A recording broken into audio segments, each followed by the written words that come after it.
tonight at 11. One truck's having a hard time delivering his load and paying attention to signs. Plus, some area top dogs taking home top honors. And dozens hurt in a ferry accident, the second time this boat has crashed in 7 years.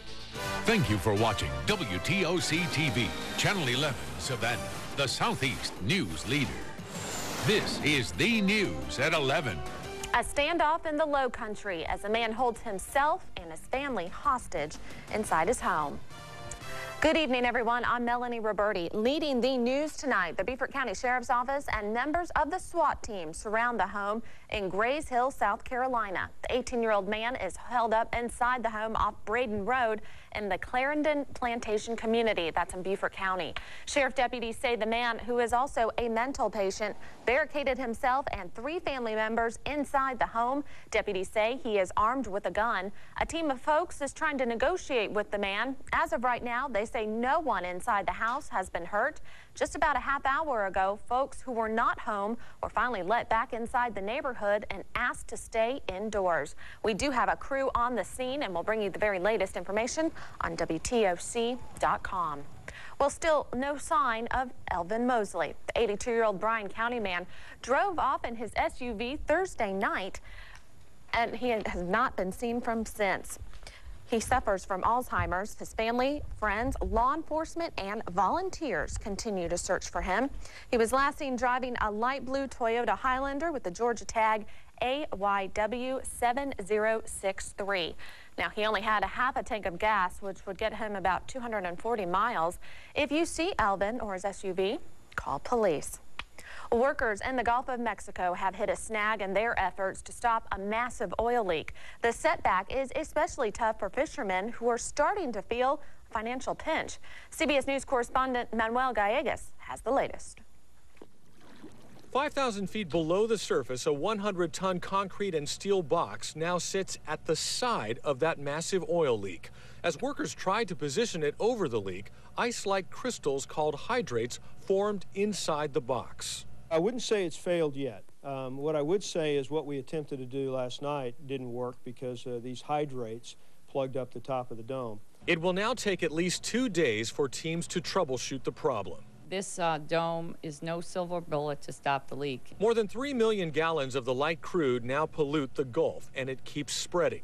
Late Saturday afternoon, the Coast Guard reported tar believed to be from the spill washed up on an island 3 miles off the coast of Alabama. A thick plume of black smoke rose from the water Friday while Coast Guard crews conducted 5 intentional burns trying to contain some of the oil. The weather prevented more burns Saturday. Capping the leak can't come soon enough for the fishing industry. Not only is the commercial industry getting hit hard, but so are the local fishermen, the sport boats, and tourism. I woke up this morning, first call was cancellations.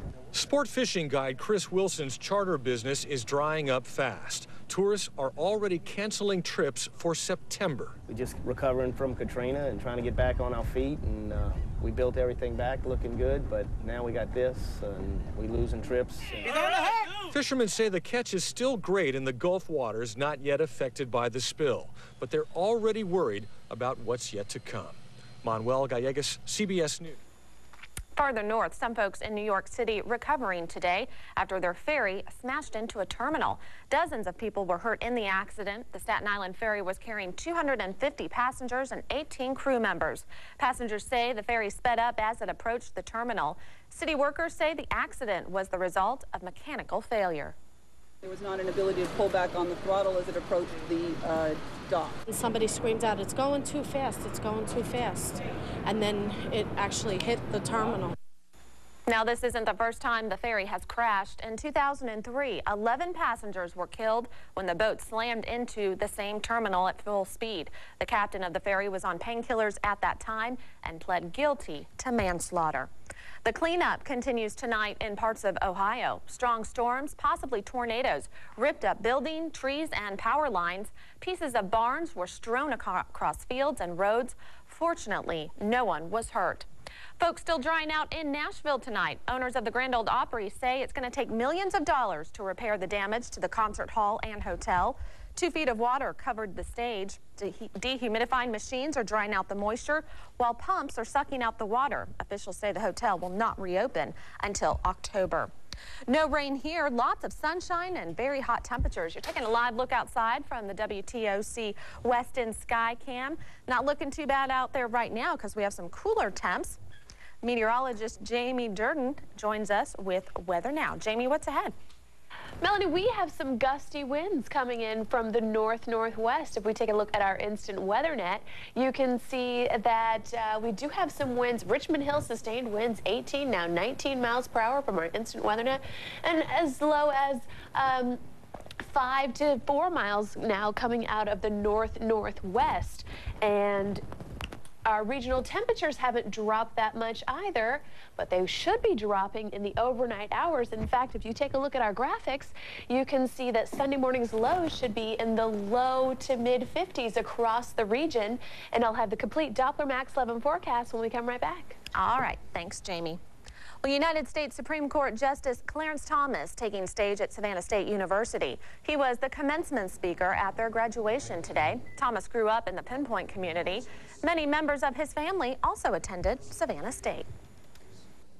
Even today, after almost 19 years on the court, many of the lessons that I learned about life in my academics while a student will still serve me well.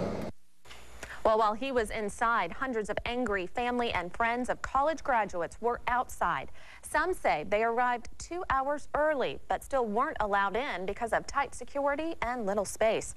They told WTOC's Brian Enton having a prestigious speaker was not worth missing the entire graduation.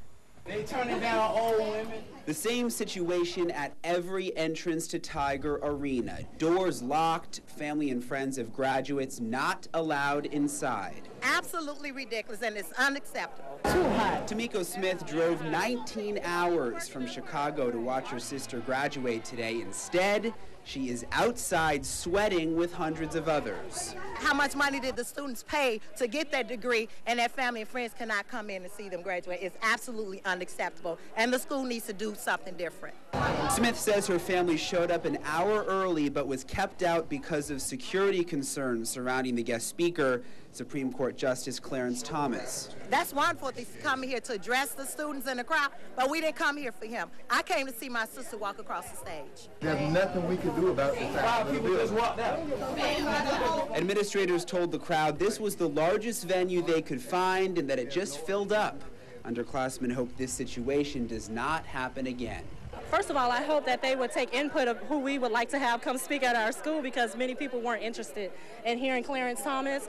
And then I hope they would just have it a little bit better organized, so if we do have a high-profile speaker, that family members can be informed. But for Tamiko Smith, it is too late. She has missed watching her sister walk across the stage, and so did her entire family. They could have made accommodations, put up a screen out there in that football field or whatever it is, make some accommodations. It's absolutely horrible. It's like you mean nothing to us. Your money, here's your degree, so what? You mean nothing to us. In Savannah, Brian Enton, WTOC News.